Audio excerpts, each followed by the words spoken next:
DC KO event explodes out of the gate. Harley Quinn's controversial new redesign has fans debating, and Batman's hiding something new in his belt.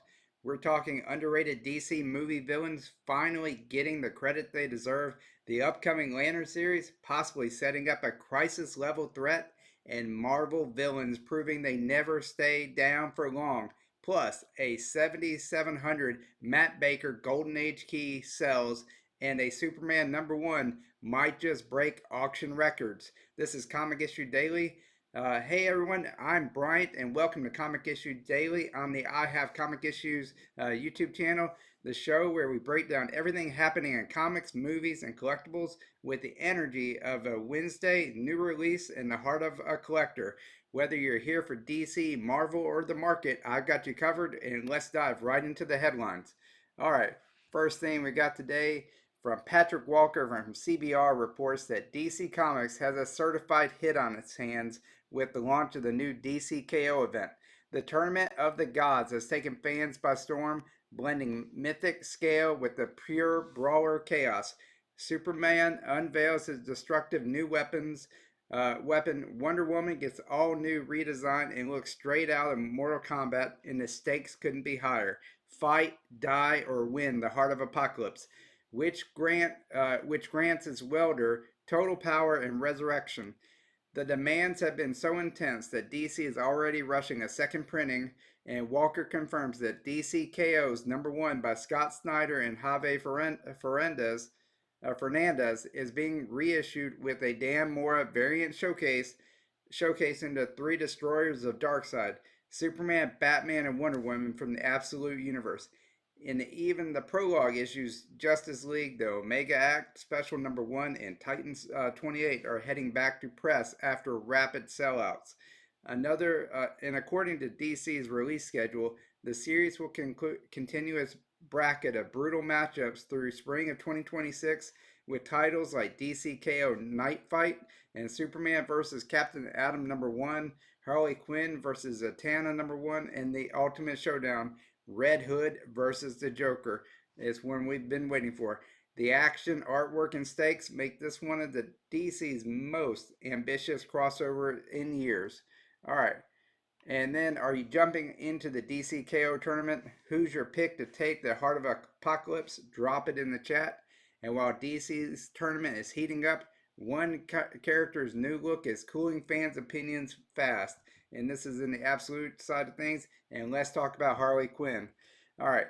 Josh Wildling from comicbookmovie.com gave us our first look at Derek Chew's variant cover for Absolute Batman 14, and Harley Quinn has never looked like this before.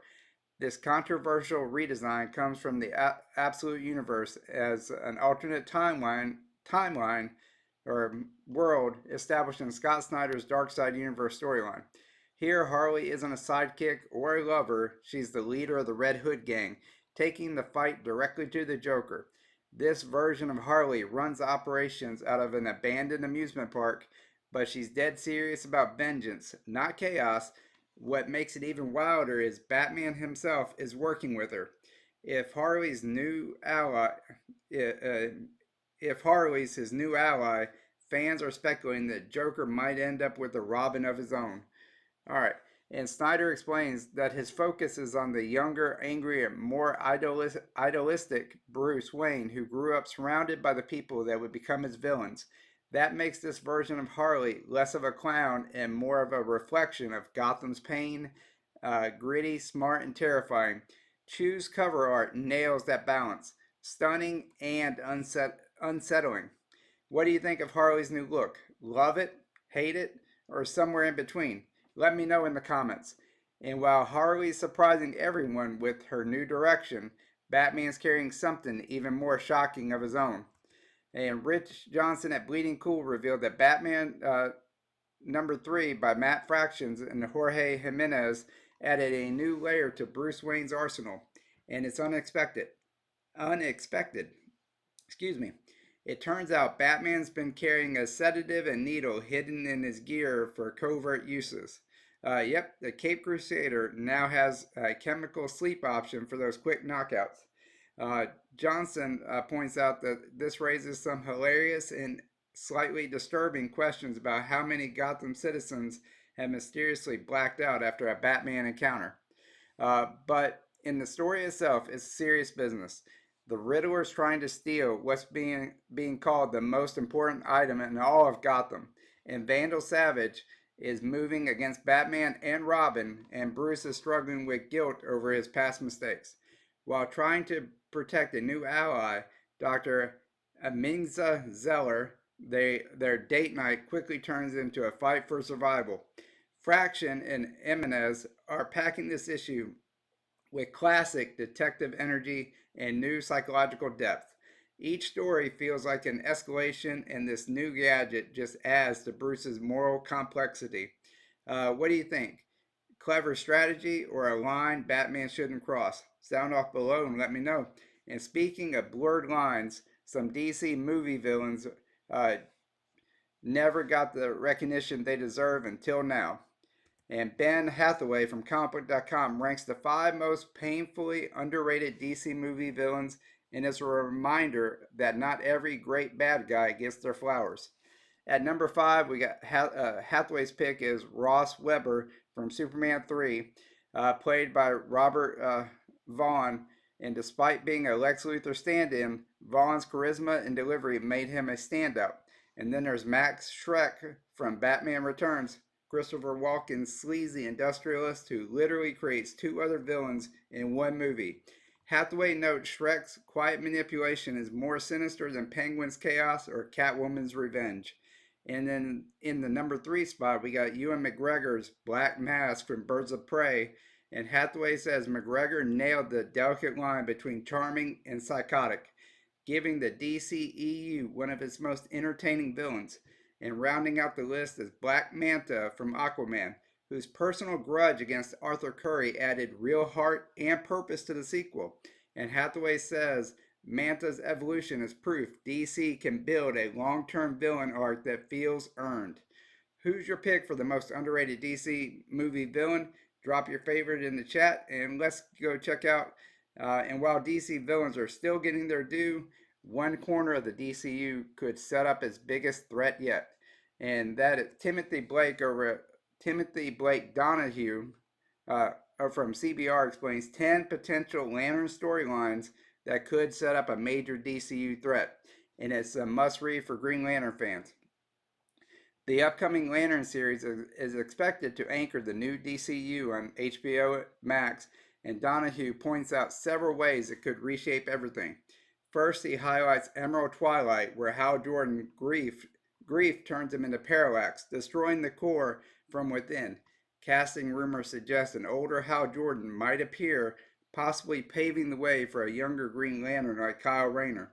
And then there's the Sinestro Corps War, one of the most celebrated Lantern arcs ever, where Sinestro returns from death to form his own corps, powered by fear.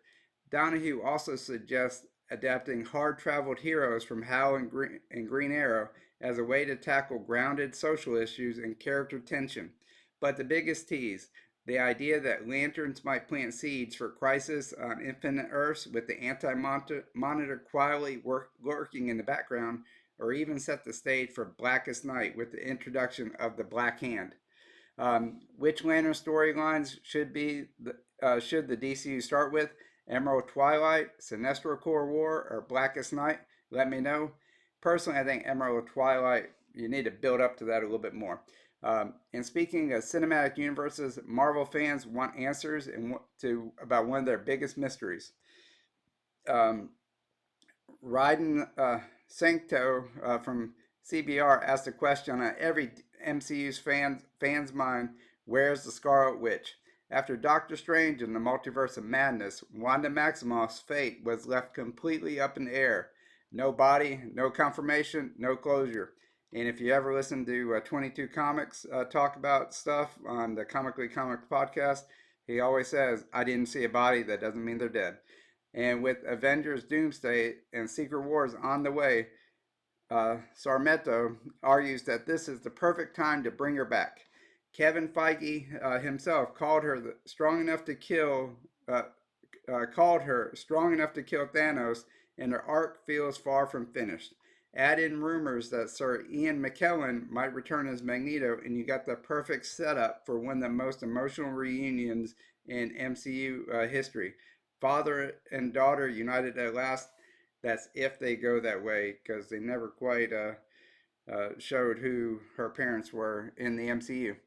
All right, Uh, and Sarnetto says this could reestablish Wanda as one of the MCU's cornerstone characters while setting up the long awaited X Men integration. He believes giving her a true comeback would be narratively satisfying and a massive crowd pleaser. What do you think? Is Wanda alive somewhere, or did we see her end? Drop your prediction below. And speaking of returns, Marvel villains are masters of the comeback.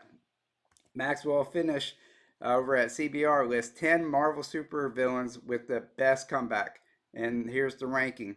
Celebrating the bad guys who just don't stay down. We got Doctor Doom has been a thorn in the Marvel side since 1962, constantly reinventing himself in arcs like Unthinkable and 3. And we got Ultron, entire existence is built on rebirth. He's pure digital immortality. And then we got Red Skull, the guy's body hopping through history, refusing to die. And then we got Brian Banner's return and the Immortal Hulk turning the Hulk into mythos and the psychological horror.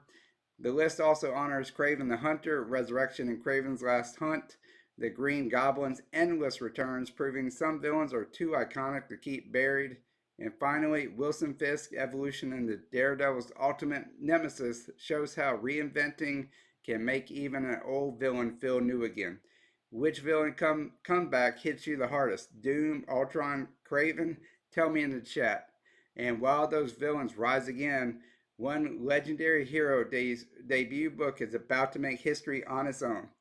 And Mark Seraph from Bleeding Cool broke the story of a CGC 9.0 copy of Superman #1 from 1939 has surfaced, and it could break the all-time comic auction record. Three brothers in North California found it while cleaning out their late mother's attic. Heritage Auction has verified it's the highest graded copy known to exist, with off-white to white pages, tight corners, and vibrant colors. It is the confirmed first printing thanks to Action Comics 14 ad on the back cover that reads on sale June 2nd. Only 3 copies exist above a 7.5. For context, an Action Comics #1 graded at 8.5 sold for $6 million in 2024, and a Superman #1 graded at an 8.5 hit 5.3 million in 2022. And but that was during the height of the comic or the COVID boom, so you never know. But this is a 9.0 copy, and it could set a new record and become the most valuable comic book ever sold. This is something to keep your eyes out for. If you had $6 million to burn, and you know who wouldn't have $6 million to burn? Would you bid, or would you, or what's your personal holy grail book to find? And speaking of valuable books, let's break down today's hottest movers in the market with the CovrPrice Daily Shakers Report.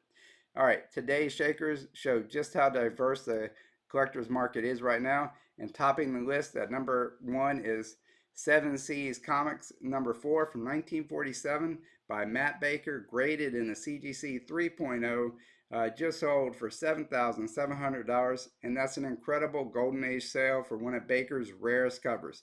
And then there's a wave of classic monster mags lighting up the charts, and we got Famous Monsters Filmland #25 in a CGC 9.8 sold for $5,520. Then we got issue number 17 hit 5,000. Sorry, got a little bit. Okay, got a little bit out of whack here. We got issue number 17, 18, and 113, also and 100, also for respectively $5,280, $4,320, $3,360, and $2,880. Sorry, my slides got a little out of whack here. And then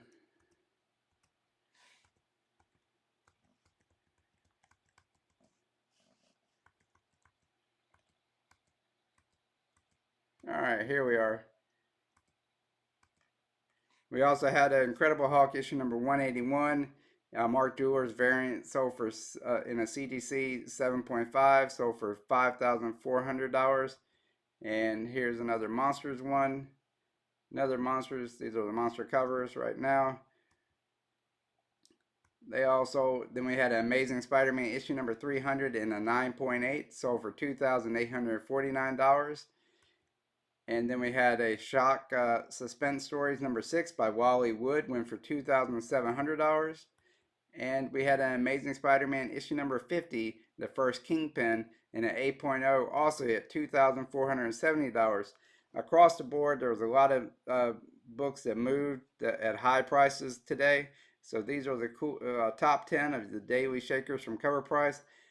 Collectors are chasing both investment keys and nostalgic gems. And which of these would you chase for your personal collection? Let's hear those. Let's hear those grails. And before we wrap up, let's spotlight a series that celebrates the creators behind the community. All right. And that is my Comic Channel Origins live stream that I do every Sunday night at 6 p.m. Central, 7 p.m. Eastern. And when I'm recording this, this is Sunday evening. I've already done a live stream today with Comic Channel Origins, and I interviewed Paul from Sector 2815. We had a great chat, great conversation. I'll link right here for you to see it. You can go click on the live stream there and check it out. Great conversation with Paul, a lot of good insight. So check that out and check out other podcast or other videos from the live stream of Comic Channel Origins. A lot of great information there. All right. Also, I would like to give a shout out to the sponsor of the channel, Ron's Comic Closet. It has new releases, back issues, and collectibles. And if you use code I have issues at checkout, you'll get 20% off your first purchase with Ron's Comic Closet. And that's it for today's Comic Issues Daily. We've covered everything from DC's brutal KO tournament and Harley's wild redesign to Batman's new secret and a Superman grail that could make history. Smash that like button, share this video with your comic crew, and subscribe for daily breakdowns just like this. I'm Bryant, and remember, I hope all of your issues are comics. All right, see you later. Bye.